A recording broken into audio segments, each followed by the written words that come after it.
No es el Señor. Amén. Muy bien. Mientras que preparamos la predicación ahora acá, estaba pensando en el último canto rosaliano, si podríamos poner como solamente la letra de la última canción, porque me sirve de introducción. No sabía que esta era la que había preparado nuestro hermano. Me sirve de introducción para lo que voy a hablar. Buenas noches para todos, la paz del Señor, amén. Ya saludó a su hermano así, aunque sea de lejito, le dijo, hola, qué bueno verle, muy bien. Si es posible, Rosaliano, la última parte donde dice, mi boca llenará de risa. Quiero mencionar algo de allí. A propósito, ese es un salmo. ¿Alguien lo tiene en su mente? ¿Cuál salmo es que es? Mi boca llenará de risa. Es cuando habla después de que han regresado de la cautividad. Debe estar en el 100 y algo, ayúdenme por favor. Esa es, no, el 126, sí. Ok, muy bien. El siguiente slide. Mi boca llenará de risa. Uh-huh.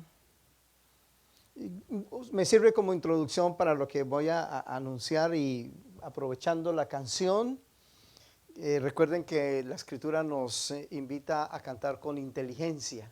¿Cuántos están aquí? A cantar con entendimiento, ¿sí? O sea, esto que canto expresa realmente alabanza, expresa adoración, expresa acción de gracias, que son las tres cosas que deben expresar toda alabanza. ¿Sí? Misericordia, reconociendo su misericordia, su alabanza, la adoración y acción de gracias. Entonces dice el Salmo 126:1. Sí, pero el 1, comenzando desde cuando hiciera Jehová, cuando el Señor hiciera volver la cautividad de Sión. Estaba recordando que era después de la salida de Babilonia. Cuando el Señor hiciere volver la cautividad de Sión, seremos como los que sueñan. Entonces nuestra boca se llenará de risa y nuestra lengua de alabanza. Ojo con eso, nuestra lengua de alabanza. Entonces dirán las naciones, grandes cosas ha hecho con estos. Grandes cosas ha hecho el Señor con nosotros, estaremos alegres. Algo muy breve. Volvamos a la de mi boca llenará, que es donde me quiero detener. Ahí pongámosle el stop. Ahí, miren. Ellos salen de la cautividad y en medio de su salida empiezan a cantar. Van de retorno hacia el templo, van de retorno hacia Jerusalén después de muchos años de estar presos, de estar detenidos. Entonces entonan, dice el Salmo 126, recordando todo lo que el Señor les había dado y que estaban de regreso hacia allá. Mi boca se llenará de risa, y de esto vamos a explicar algo aquí, mis labios de alabanza. Cuando esto ocurre, la risa y la alabanza, cuando estas dos cosas son las que el Señor llenó en nuestra boca, las puso Él en nuestra boca, entonces dirán las naciones, grandes cosas ha hecho el Señor. Y es lo que dice aquí el texto.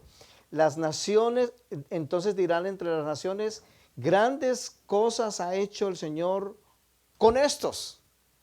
Porque cómo es que de una cautividad tan tremenda en la que han estado, salen riéndose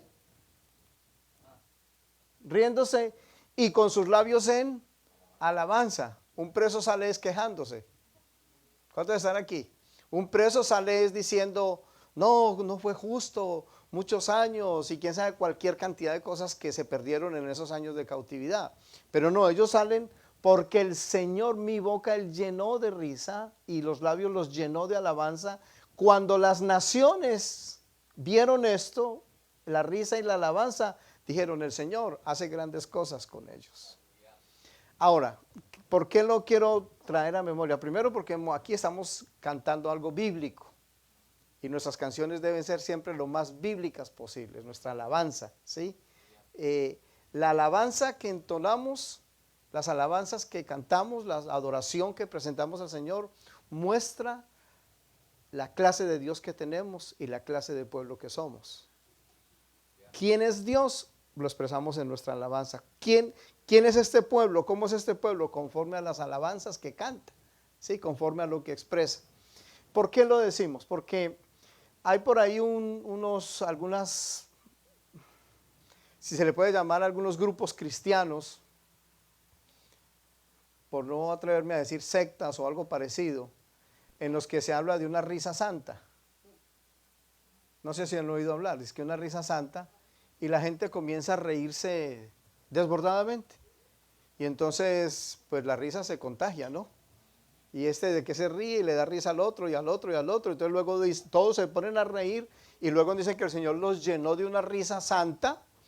Pero la pregunta es, una risa santa que las naciones van a decir, uy, el Señor cómo se glorifica en ellos, o van a decir, estos están locos Lucas. ¿Me hago entender, amados hermanos? Entonces, si el Salmo 126 lo tomamos al pie de la letra, entonces tendríamos que reírnos cada vez que cantamos, porque mi boca llenará de risa y mi lengua de alabanza. Entonces dirán las naciones, el Señor hace grandes cosas con ellos. Lo que quiero significar es que siempre en la Escritura, recordemos como en este caso el Salmo, son historias, son momentos que el Señor vivió con el pueblo de Israel y eso ya pasó, ya aconteció, ya sucedió, ya no hay más risa santa. ¿Cuántos están aquí? Ya no hay más risa santa. Usted va a encontrar en el YouTube y en todas estas redes sociales, si usted de pronto pone así, va a haber cultos donde ni se predica, ni se enseña, ni se habla de la salvación, ni de Cristo, sino que el Espíritu los tomó en risa y no se pudo hacer culto al Señor porque lo único que hicieron fue decir que se rieron. ¿Cuántos están aquí?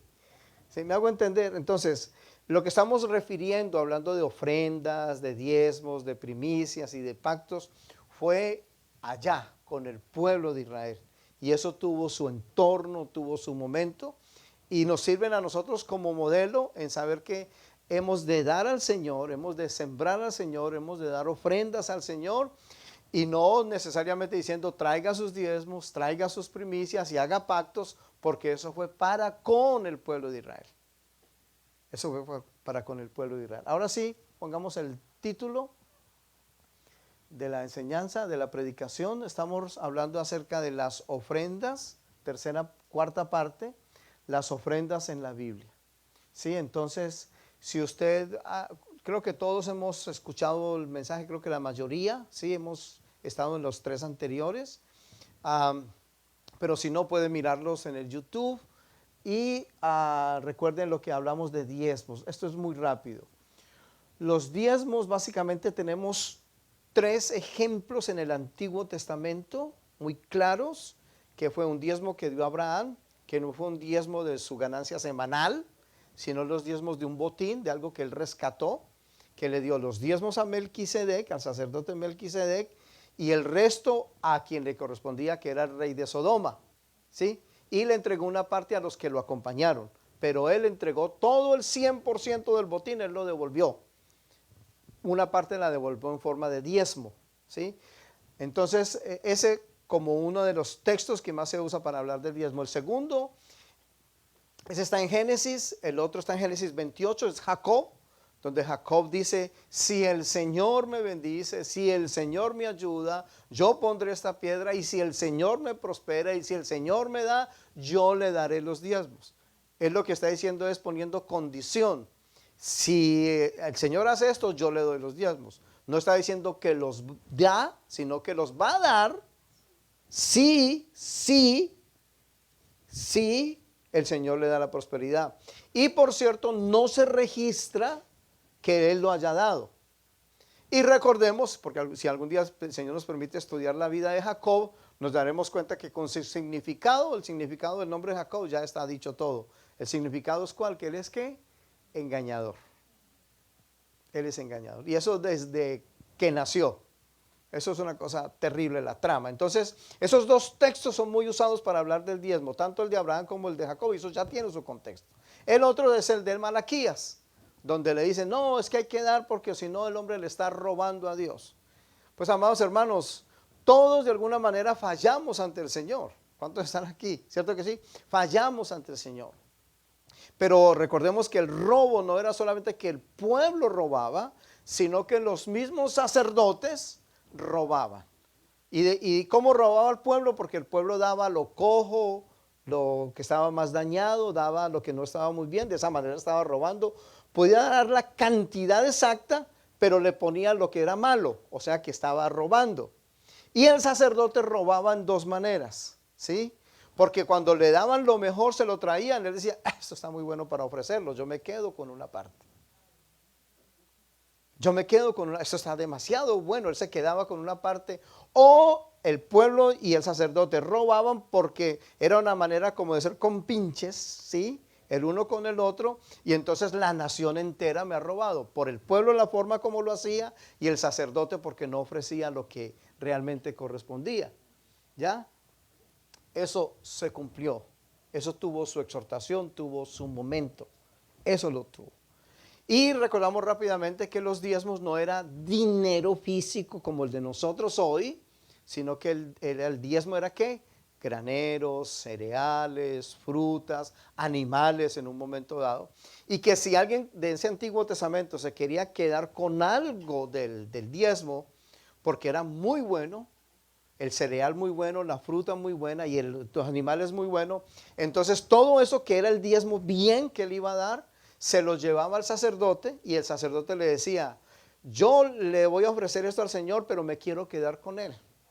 Entonces el sacerdote le decía, bueno, entonces el precio de lo que tú vas a ofrecer es tanto y a eso le tienes que añadir la quinta parte. La quinta parte es el 20%. O sea que si él traía $20, ¿cierto que sí? Y el sacerdote le decía, esto en cereales son $20, entonces tiene que añadir la quinta parte, es decir, $4. Tenía que dar 24 y se quedaba con lo que iba a dar. ¿Me hago entender, amados hermanos? Todo eso tiene su cumplimiento, todo eso tuvo su faceta, porque recordemos, no somos pueblo de Israel, no hay un granero donde estamos recogiendo diezmos en ese sentido. Por eso, amados hermanos, insistimos, siga la serie hasta donde el Señor le permita y luego hablamos de las primicias, que recordemos rápidamente que las primicias tenían su sentido también voluntario de la traída al Señor. No se pedían las primicias, no se pedían los diezmos, sino que se traían. O sea, ya decir que se pida diezmos ya está mal, que se pidan primicias ya está mal. Porque no, la Escritura no dice que hay que pedirlas, sino que hay que darlas en el Antiguo Testamento. Pero las primicias cumplieron su objetivo cuando Cristo resucitó, primicias de los que durmieron. Él es el primero que resucitó, ¿sí? El primero que resucitó y sigue vivo. Y 50 días después de la resurrección del Señor como primicias, a los 50 días vino el Espíritu Santo. Y eso se cumple en las primicias, porque había dos facetas de las primicias, una que se entregaba y a los 50 días se volvía a dar otra primicia. Entonces, amados hermanos, ¿por qué Jesús cumplió las primicias en la resurrección? Porque Él fue el primero que resucitó y no volvió a morir. Porque el Señor sí resucitó a Lázaro.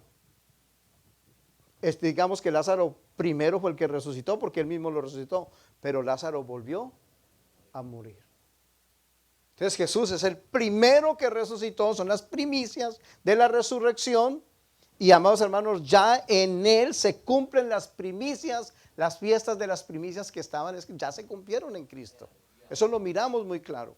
Y la segunda parte, que es el descenso del Espíritu Santo, en ese caso sobre nosotros. Recordemos que la Escritura nos dice que el Espíritu en nosotros son las arras de nuestra herencia.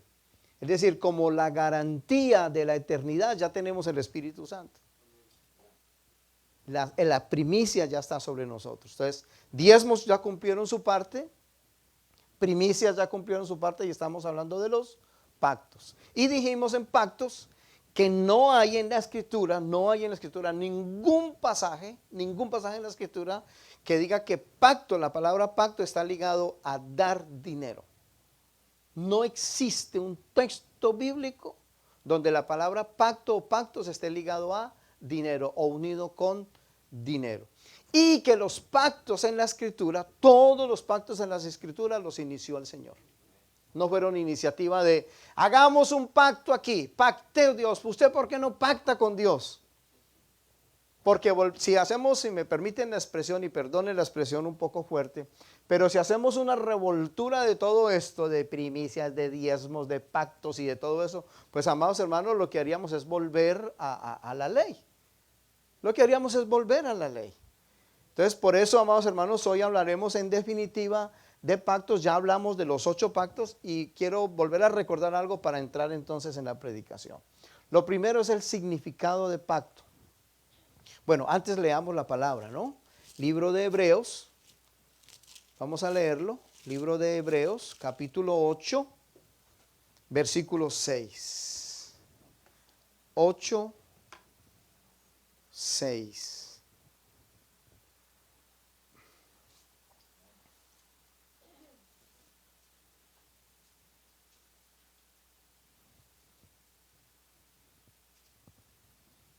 Ocho, 6. Dice así la Escritura. ¿Estamos? Pero ahora tanto mejor ministerio es el suyo, cuanto es mediador de un mejor pacto, establecido sobre mejores promesas. Porque si aquel primero hubiera sido sin defecto, ciertamente no se hubiera procurado lugar para el segundo. El primer pacto del que habla aquí es el pacto con Moisés, el pacto de la ley. Versículo 8. Porque reprendiéndolos dice, he aquí vienen días, dice el Señor, en que estableceré con la casa de Israel y con la casa de Judá un nuevo pacto. No como el pacto que hice con sus padres, el día que los tomé de la mano para sacarlos de la tierra de Egipto, porque ellos no permanecieron en mi pacto. Y yo me desatendí de ellos, dice el Señor, por lo cual este es el pacto que haré con la casa de Israel después de aquellos días, dice el Señor. Pondré mis leyes en la mente de ellos, y sobre su corazón las escribiré, y seré a ellos por Dios, y ellos me serán a mí por pueblo.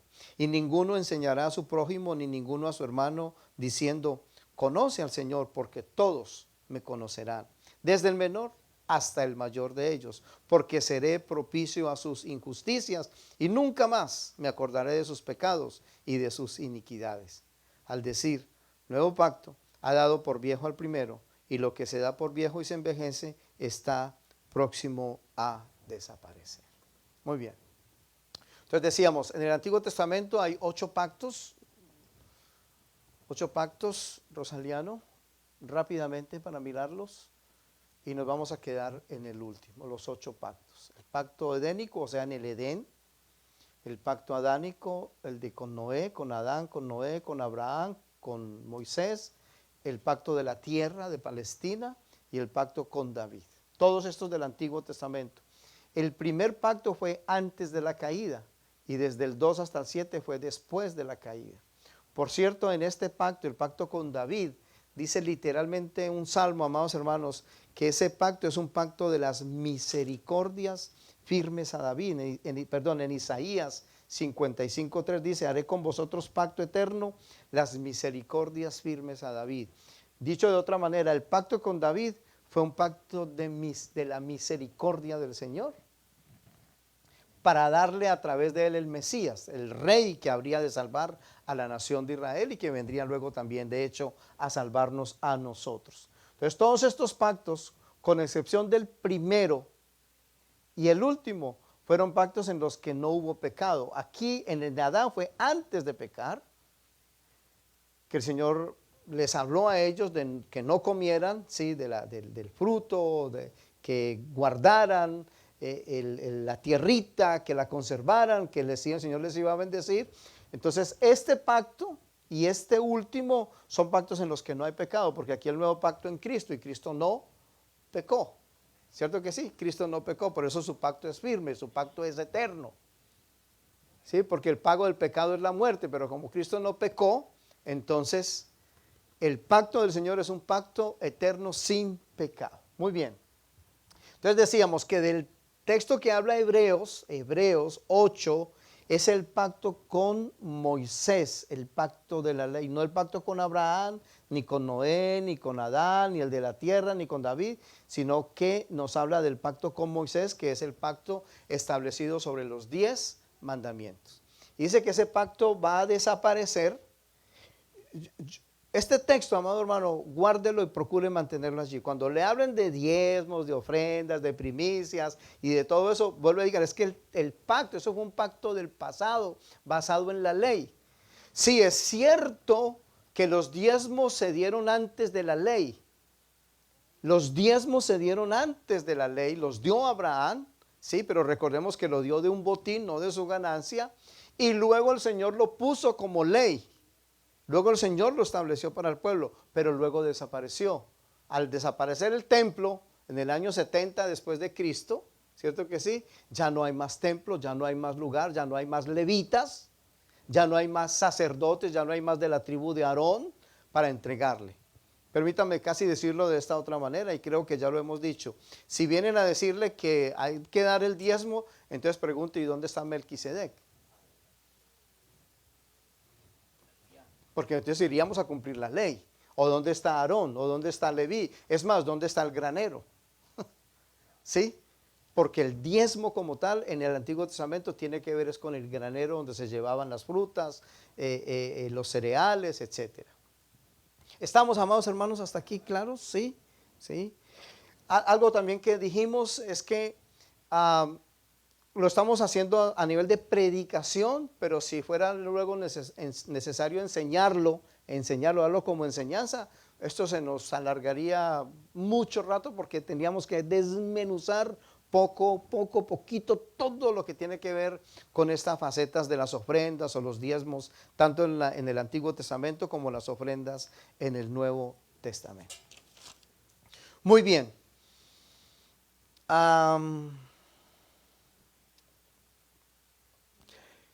En Hebreos 8 se contrasta el antiguo pacto con el nuevo pacto. Recuerdo el antiguo, que es el pacto con Moisés. Y dice que el antiguo pacto, 4 cosas dice de ese antiguo pacto. Primero, que fue un pacto con Moisés como mediador. El antiguo pacto fue con Moisés como mediador en Éxodo 19:5. Nos dice que fue con Moisés, era el mediador, él fue el que lo recibió. Y dice la escritura en Juan 1:17, hablando de ese antiguo pacto, pues la ley por medio de Moisés fue dada, pero la gracia y la verdad vinieron por medio de Jesucristo. Juan 1:17. Entonces, el antiguo pacto, el mediador fue ¿quién? Moisés, en Éxodo 19. Y en Juan 1:17 nos muestra claramente la ley vino por medio de Moisés. Segunda cosa del antiguo pacto es que fue condicional. En el Deuteronomio 28, por cierto, amada iglesia, les invito a leer Deuteronomio 28 completo, es uno de los reconocidos capítulos principales del Antiguo Testamento, Deuteronomio 28. Es de los capítulos más sobresalientes, sobre todo del Pentateuco. ¿Por qué fue condicional el antiguo pacto? Por las frases que ya dijimos ahora. Si haces esto, entonces recibirás lo otro. Si lo haces. Pero como no lo hacemos, entonces no lo podremos recibir, porque hay pecado en nosotros. El único santo y verdadero es el Señor, el que hizo la mediación por nosotros. La tercera condición que tenía ese antiguo pacto, el primero es Moisés el mediador, el segundo es que fue condicional, Deuteronomio 28, y el tercero es que no pudo producir la justicia necesaria, porque solamente tocaba lo externo, no lo interno. Nadie se podía justificar o nadie es justificado ante el Padre Celestial por medio de la ley. Entonces, tercero de ese antiguo pacto, no pudo producir la justicia necesaria. Se intentó. Y los hombres, sobre todo a los fariseos, los escribas, los saduceos, malinterpretaron la ley y le pusieron sus propias leyes, le agregaron leyes a la ley. Ahí sí que la dañaron, ahí sí que la tergiversaron. ¿Por qué? Porque procuraban hacerlo por justicia propia y lo hacían para ser vistos de los hombres.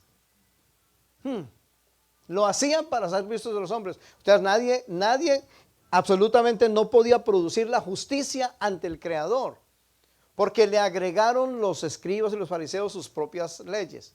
Por ejemplo, en el vestido del sumo sacerdote o en el vestido sacerdotal en el Antiguo Testamento se hablaba de unas campanitas que tenían, ¿sí?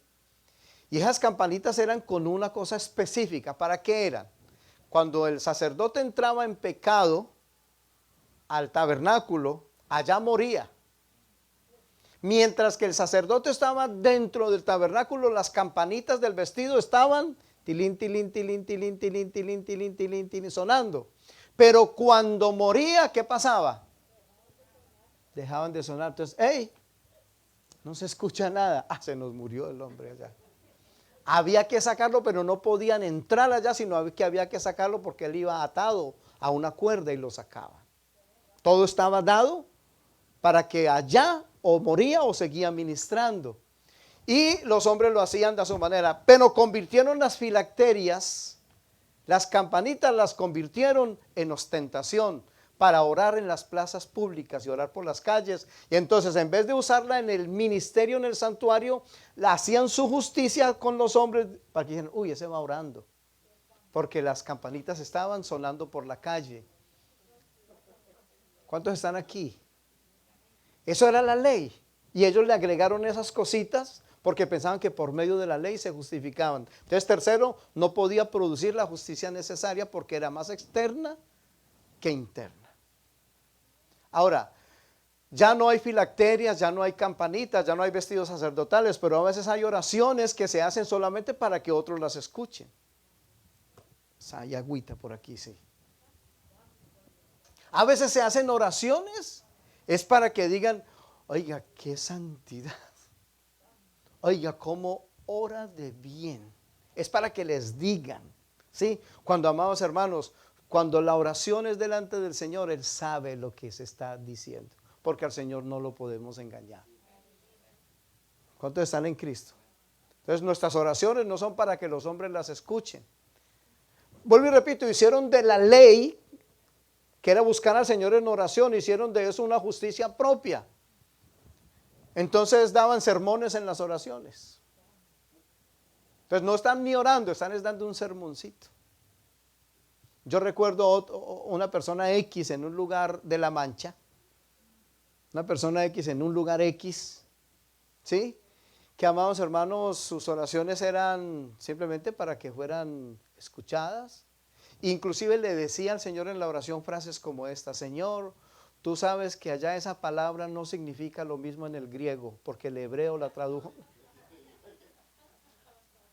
¿Cuántos están aquí? Entonces en la oración lo que está haciendo es opulencia, sabe mucho. Sabe mucho. No, la oración es para que dependamos del Señor, porque la oración no cambia la voluntad del Señor, pero nos ayuda a aceptar la voluntad del Señor. Vuelvo y repito, ese tercer punto, no pudo producir la justicia necesaria porque la convirtieron en algo externo. Y lo cuarto de ese Antiguo Testamento es que estaba escrita en tablas de piedra. En Éxodo capítulo 32, literalmente Éxodo capítulo 32, amados hermanos, nos dice,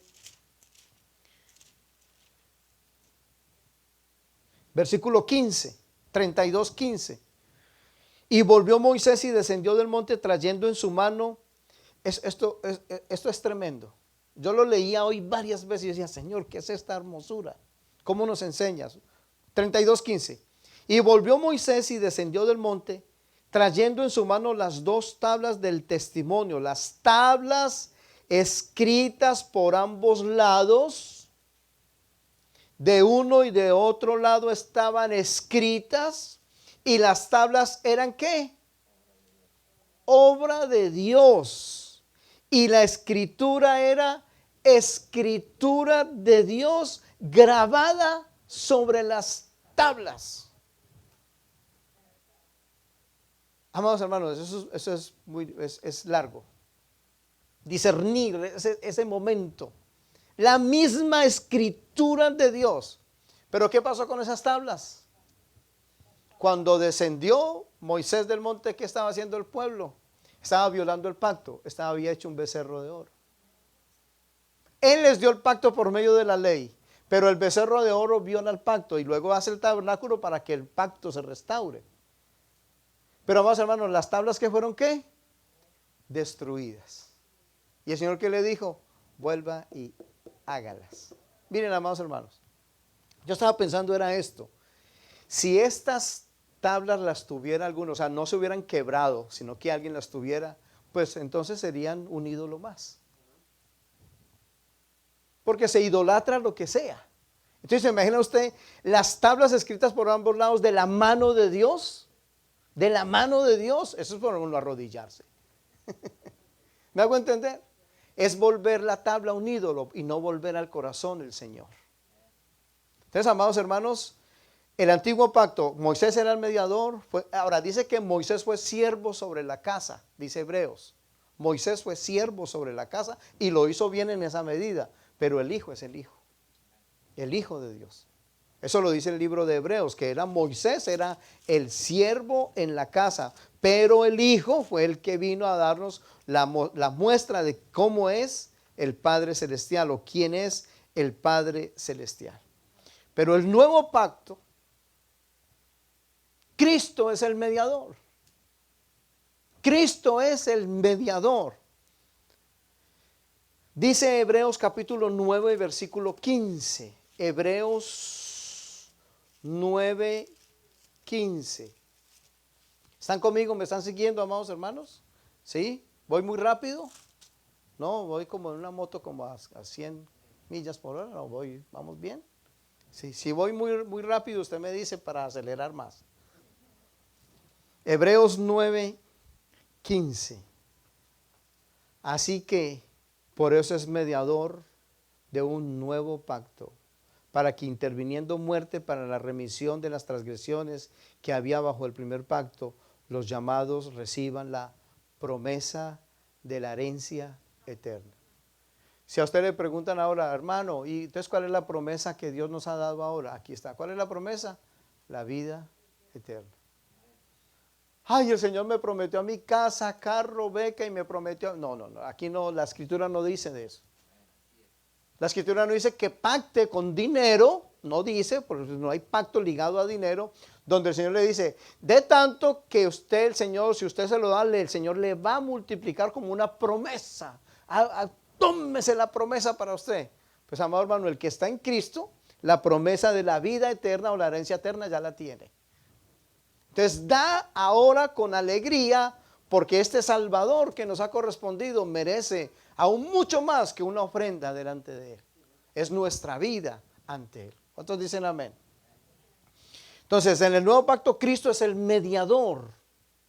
Como dice Juan 1:17, el texto que leímos ahora. La ley vino por medio de Moisés, pero la gracia y la verdad por medio de Jesús. ¿Sí? En este nuevo pacto es incondicional.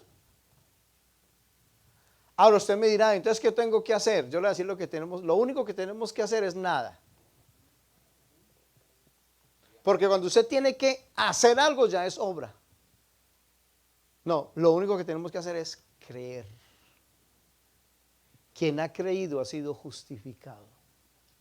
Quien ha creído ha sido justificado, como Abraham ha sido justificado y hay perdón de los pecados. Quien ha creído ha cumplido la justicia. Ha sido justificado en Cristo. Recuerden, ahorita decíamos que no podía producir la justicia necesaria, el antiguo, pero el nuevo, el que ha creído, entonces ya ha sido justificado. ¿Qué tenemos que hacer? Creer. Señor, seguimos confiando, seguimos creyendo en ti y seguimos aferrados a ti. Pase lo que pase, con Trump ni sin Trump. Con Biden o sin Biden. ¿Cuántos están aquí? Por cierto, le hemos pedido a nuestro hermano Rubén una oración al final por la nación, mañana y toda esta transición. ¿Me hago entender, amados hermanos? No importa el mundo en ese sentido. A veces nos preocupamos más por el mundo, no. La preocupación nuestra por el mundo es el evangelismo, es la evangelización a ellos, es llevarles a Cristo. Pero lo nuestro es creerle, es incondicional. Producen la justicia necesaria.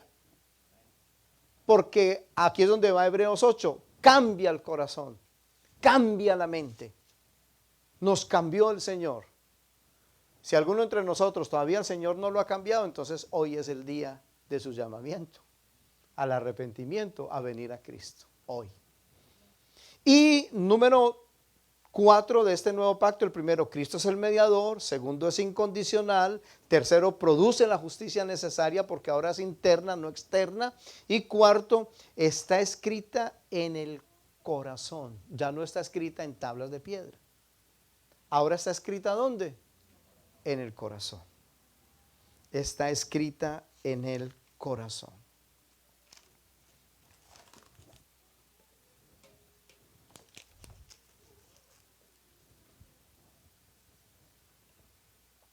El nuevo pacto es libertad en el Señor, no libertinaje. El nuevo pacto en el Señor es libertad, no libertinaje. Entonces, como ya Él murió, ya Él me perdonó, ya Él me salvó, ya me dio la herencia, entonces ahora yo vivo como me dé la quiera. No, vivimos para el Señor. Lo honramos a Él. No es libertinaje, sino verdadera libertad.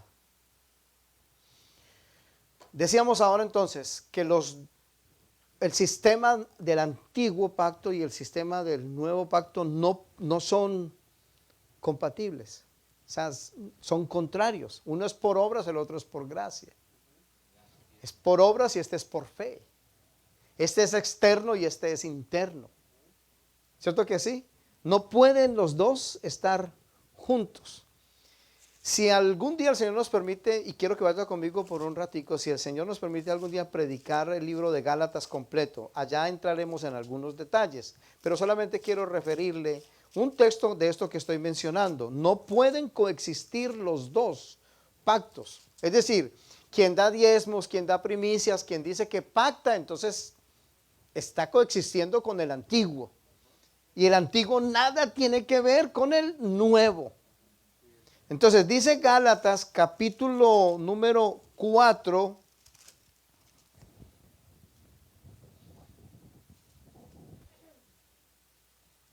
versículo 19, 4:19 de Gálatas. ¿Estamos? Dice así. Quisiera que pusiéramos todos los 5 sentidos y que dejemos que sea el Señor el que nos hable en la lectura. Dice así: hijitos míos, por quienes vuelvo a sufrir dolores de parto hasta que Cristo sea formado en vosotros. Una preocupación tenía Pablo por estos Gálatas.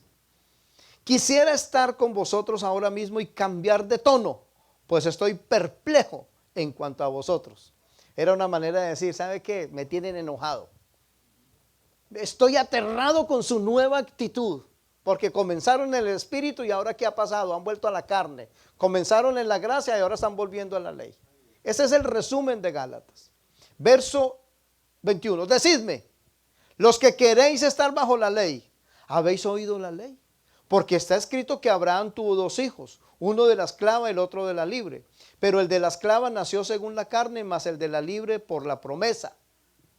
Lo cual es una alegoría, pues estas mujeres son los 2 pactos. El uno proviene del monte Sinaí, el cual da hijos para esclavitud. Este es Agar, porque Agar es el monte Sinaí en Arabia y corresponde a la Jerusalén actual. Pues esta, junto con sus hijos, está en esclavitud. Mas la Jerusalén de arriba, la cual es madre de todos nosotros, es libre. Porque está escrito, regocíjate, oh estéril, tú que no das a luz, prorrumpe en júbilo y clama, tú que no tienes dolores de parto, porque más son los hijos de la desolada que de la que tiene marido. Así que, hermanos, nosotros como Isaac somos hijos de la promesa. Pero como entonces el que había nacido según la carne perseguía al que había nacido según el Espíritu, así también ahora. Mas, ¿qué dice la Escritura? Echa fuera a la esclava y a su hijo, porque no heredará el hijo de la esclava con el hijo de la libre. De manera, hermanos, que no somos hijos de la esclava, sino de la libre. Estad pues firmes en la libertad con que Cristo nos hizo libres, y no estéis otra vez sujetos al yugo de esclavitud, o sea, al yugo de la ley. Eso es muy enriquecedor, poder desmenuzar este texto. El resumen, amados hermanos, es que estos dos sistemas no pueden coexistir al mismo tiempo. No se pueden estar los dos juntos. Dice que el de la carne perseguía al del espíritu. Son una alegoría, o sea, nos dan un ejemplo a nosotros. Nos están indicando algo. En el contexto tiene que ver con la inmadurez espiritual. En el contexto también tiene que ver con la inmadurez espiritual. Que por cualquier cosa nos apegamos es a hacer cosas como ritos para ver si con eso agradamos al Señor. Por ejemplo, alguien dirá, ay Señor, no, yo de aquí en adelante, Señor, yo no voy a faltar a ningún culto, Señor, por todo lo que tú has hecho. Tú lo estás haciendo en la ley, porque luego cualquier cosita te va a sacar del culto. Cualquier disgustico con un hermano te saca del culto. ¿Cuántos están en Cristo? Señor, yo lo que sea, Señor, lo que pase de aquí en adelante, Señor, yo. Entonces comienza a hacer obras. No es por obras, es por gracia. ¿Cuántos están en Cristo? Señor, lo que sea, me comprometo a servirte en lo que tú me digas. Y al primer momento de alguna cosa, ya. Porque barriendo, como decía nuestra hermana, le tiraron mucho polvo barriendo, entonces ya no. ¿Cuántos están aquí? ¿Me hago entender, amados hermanos? No, somos libres en Cristo. Hay un pacto nuevo, amados hermanos, que va más allá de pactos humanos de traer diezmos, primicias y dinero para que Dios nos dé más dinero. Insisto en esto, amados hermanos. ¿Cómo es posible que digamos, no, es que voy a pactar con el Señor de aquí en adelante dar tanto porque el Señor me va a dar? No, si usted da esto es porque ya tiene. Ya tiene. Volvemos a decir a la pregunta de estos días, ¿acaso podremos comprar algo de esta salvación? ¿O podemos comprar la risa, el gozo del Señor, el canto al Señor, las alabanzas al Señor? Nada. Insisto en esto otra vez. Ningún pastor, ninguna iglesia debe preguntar acerca de sus entradas. ¿Usted cómo es que se gana su dinero? No. Usted tiene voluntad de dar, usted lo da. Lo da. Y recuerden que el dinero es la manera en que está expresada nuestra vida. Expresamos nuestra vida por medio de nuestro dar al Señor. ¿De qué nos ganamos con decir traigan esto, traigan esto, traigan esto? Si, amados hermanos, el corazón no está realmente en esto. Es más, a veces pudiera ser, traigo las primicias y los diezmos para que vean cuánto doy yo. Y hagamos ese pacto. Entonces resulta que alguien dice, aquí como que dio más, entonces no, yo voy a tener que dar un poquito más porque es que. ¿Cuántos están en Cristo? Entonces entras en una competencia a vivir por la carne. No, damos espontáneamente.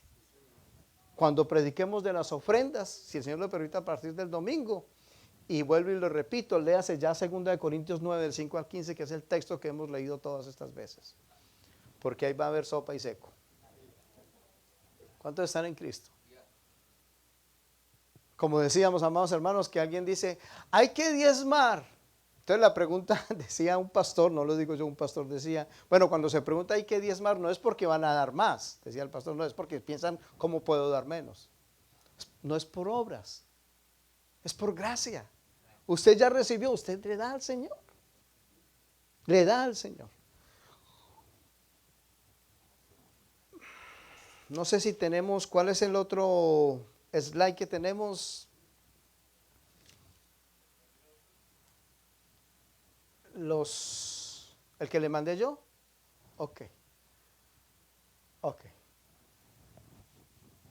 Hebreos 8. ¿Por qué el nuevo pacto es mejor? Número uno, porque el sacerdote es superior. El sacerdote es superior. Esa es toda la enseñanza de Hebreos. Si a usted alguien le dice, ay, ese libro de Hebreos es muy difícil, ¿en qué se resume en esto? Hebreos estará para mostrarnos que Cristo es superior en todo sentido, superior a Moisés, superior a Abraham, superior a David, superior a Aarón, superior a Elí, superior a los levitas, superior a Melquisedec, superior. El sacerdote es superior, Cristo. Hebreos 7, leámoslo por favor, Hebreos 7. Este es otro texto que me llama, es precioso, 7:26. 7:26 de Hebreos. ¿Estamos? Porque tal sumo sacerdote nos convenía. Pregunto antes de seguir leyendo, amados hermanos, ¿qué quiere decir que algo me conviene? Díganme, ayúdenme por favor. ¿Me es útil? ¿Me es provechoso? ¿Le saco la tajadita, cierto que sí? Me conviene. Me conviene. Tal sacerdote nos convenía, me conviene. ¿Qué dice? Verso 26. Santo, inocente, sin mancha, apartado de los pecadores y hecho más sublime que los cielos, es decir, por encima del tabernáculo terrestre, que no tiene necesidad cada día, como aquellos sumos sacerdotes, de ofrecer primero por los sacrificios, por sus propios pecados, y luego por los del pueblo, porque esto lo hizo, ¿cuántas veces? Una vez para siempre, ofreciéndose a sí mismo, como no nos convenía, claro. Porque la ley constituye sumos sacerdotes a débiles hombres, pero la palabra del juramento posterior a la ley, al Hijo, hecho perfecto para siempre. Vale la pena seguir al Señor, adorar al Señor, servir al Señor. Vale la pena, iglesia. Vale la pena. Nos convenía. Y lo primero que destaca es que es santo. O sea, ese nuevo pacto, el mediador es santo. Nosotros no. Pero Él sí. ¿Y cuál es lo que decíamos ahora? Creemos en ese pacto. Creemos en Él. Y recibimos la promesa de la vida eterna. Volvamos a Hebreos 8.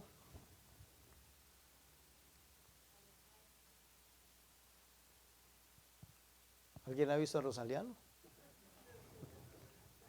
Yo sé que nuestro hermano ya debe estar intentando. Muy bien.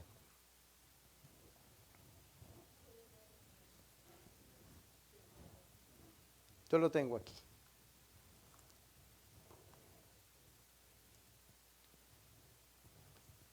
Denme un segundito. Aquí está. Aquí está. Ok. El nuevo pacto, entonces, el sacerdote superior es Cristo, y Hebreos 7:26. El segundo es que el lugar es superior. El lugar, ok, ya está acá. Entonces, el lugar es superior. Recuerden, el primero era el tabernáculo terrenal, que era una ¿qué? Una copia del celestial. Miren en Éxodo capítulo 25 cómo lo dice. Éxodo capítulo 25, 9.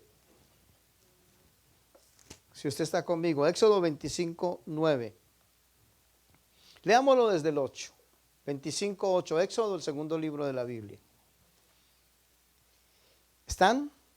Y harán un santuario para mí, y habitaré en medio de ellos, conforme a todo lo que yo te muestre del diseño del tabernáculo y el diseño de todos sus utensilios, así lo haréis. En otras palabras más, palabras menos, es: Moisés, haz el tabernáculo según lo que yo te dicte. O sea, es diseño de Dios. ¿Para ponerlo dónde? En la tierra. Y miren lo que dice el versículo 40. 25:40. Mira y hazlos conforme al modelo que te ha sido mostrado en el monte.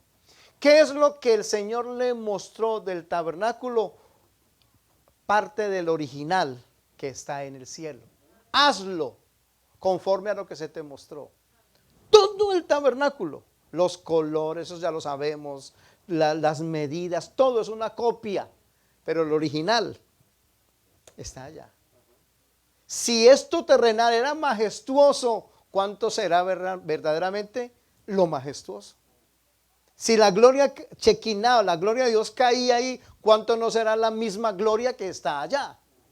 Entonces, ¿por qué nuevo es mejor? Por el sacerdote y porque el lugar es superior. Pero tercero, porque las promesas son superiores. La primera, cambio interno, ya lo miramos, ¿no?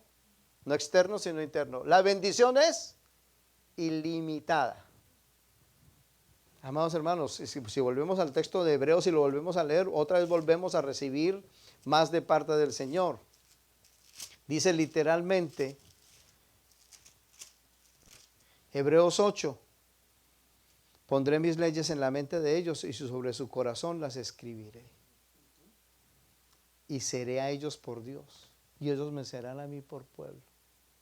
Ilimitado, ilimitado. Porque el Señor es todopoderoso. ¿Y cuál es? La tercera promesa aquí, pecados perdonados.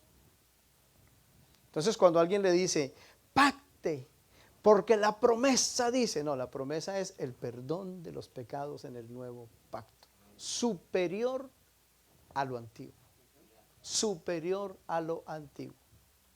Mire, amado hermano, hablando del perdón de los pecados, o del pecado en sí mismo, que podamos decir nosotros cada noche, antes de irnos a dormir, Señor, gracias porque has perdonado mis pecados.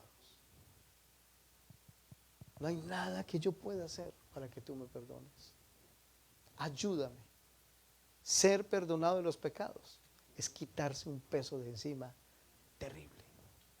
Pongámoslo si quiere en términos humanos por un ratico. Supongamos que hay una discordia entre un hermano y otro. Eso es apenas una imaginación. ¿Cuántos están aquí? Eso no ocurre. Un hermano se disgustó con otro por lo que sea. A veces por cosas mínimas, pero allá hay un disgustico ahí. Santo el Señor. Por cualquier cosita. Y el ofendido o el ofensor, cualquiera de los dos, toma la iniciativa de ir a decirle, mire hermano, mire hermana, sé que hice mal, obré mal, dije mal, esto no estuvo bien. Pido perdón. Y que usted diga, le perdono. Eso, amado hermano, restaura. Eso cambia todo, ¿cierto que sí? Lo cambia todo. ¿Cuánto más con el Padre Celestial? ¿Cuánto más? Porque así como Él nos ha perdonado, tenemos que, dice, como resultado del perdón que Él me ha dado. Entonces, este perdón de pecados es muy interesante como promesa. Y esta ya la dijimos, la bendición eterna, la promesa de la vida eterna. No, porque el Señor prometió en su palabra que multiplicaría, que abría las ventanas de los cielos y derramaría bendición. Y si usted trae las primicias, la promesa dice que a usted se le vendrá, se le multiplicará. No, la promesa es la vida eterna. Preguntémoslo de otra manera, ¿usted qué quiere? $1,000 más o la vida eterna? No, Señor, yo traigo 100 para que me lleguen 1,000. Es más, escúcheme, vamos a suponer que usted da 100 y le llegan 1,000. Supongamos. Esos 1,000, usted va y se los gasta en un ratico. ¿Cuántos están aquí? 1,000. Alguien dijo que la cosa más pobre que le podía pasar a un pobre es cambiar un billete de 100. Porque se desaparece en el momento. ¿Cuántos están aquí? Mientras que el billete de 100 está ahí como que está enterito, está completico. No es sino que usted lo cambie. ¿Cuántos están en Cristo? ¿Cuándo comenzó este nuevo pacto? pacto. ¿Cuándo comenzó? Desde la cruz, al derramar su preciosa sangre. En Lucas 1, 23, 26 y en Hebreos 12, 24, otra vez volviendo a Hebreos. Luego usted puede mirar el texto de Lucas. Hebreos 12, 24. A Jesús, el mediador del nuevo pacto, y a la sangre rociada que habla mejor que la de Abel. ¿Se acuerdan, amados hermanos? La sangre rociada, que es la que hace que el pacto sea mejor. ¿Cuándo comenzó? En el derramamiento de su sangre en la cruz del Calvario. En la cruz del Calvario.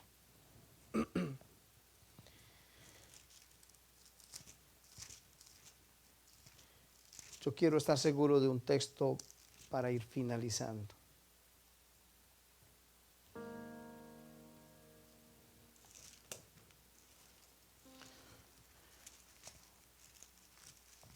No, yo tenía aquí Lucas 11 y no es Lucas 11.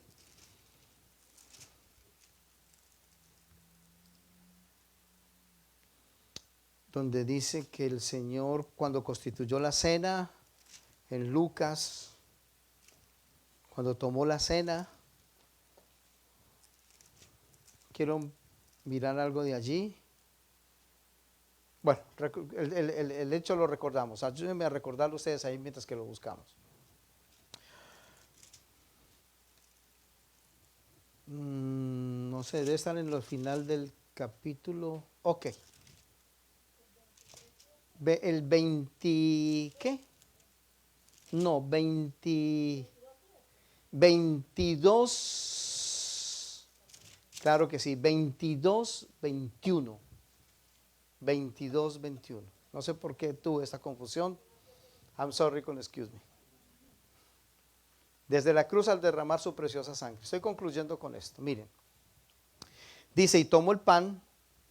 Están conmigo, ¿no? Lucas 22, 19. Y tomó el pan y dio gracias y lo partió y les dio diciendo, esto es mi cuerpo que por vosotros es dado. Haced esto en memoria de mí. De igual manera, después de haber cenado, tomó la copa diciendo, ¿qué dijo?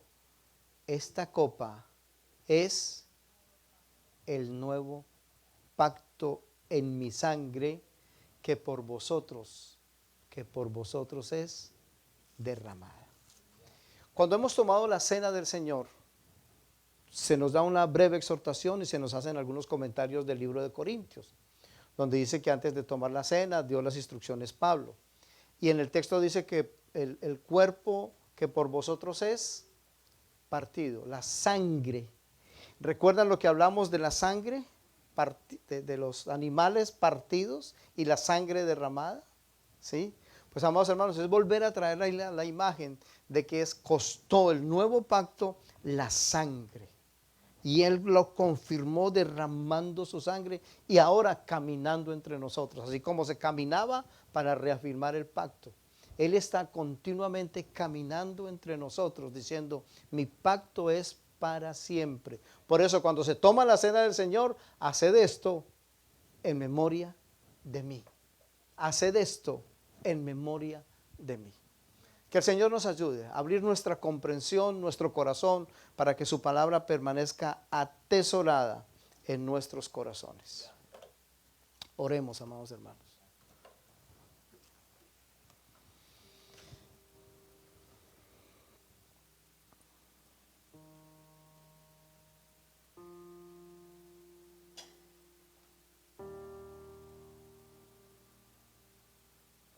Padre Celestial, nosotros hoy una vez más reconocemos nuestra dependencia de ti. Y todo lo que en tu nombre es enseñado y predicado, anhelamos, Señor, que produzca en nosotros el querer como el hacer que nace de tu buena voluntad y de tu perfecta voluntad. Enséñanos a reconocer, Señor, que no es por dádivas presentes que compramos la salvación, que no es por dádivas que damos porque queremos recibir algo más. Todo lo que hoy hacemos, damos, presentamos, las alabanzas, los cánticos, las palmas, nuestra garganta que canta, Señor, el servicio en tu casa, el servicio a los hermanos, o alguna ofrenda que presentemos. Todo, Señor, lo hacemos con gratitud, con adoración, con reconocimiento de tu nombre.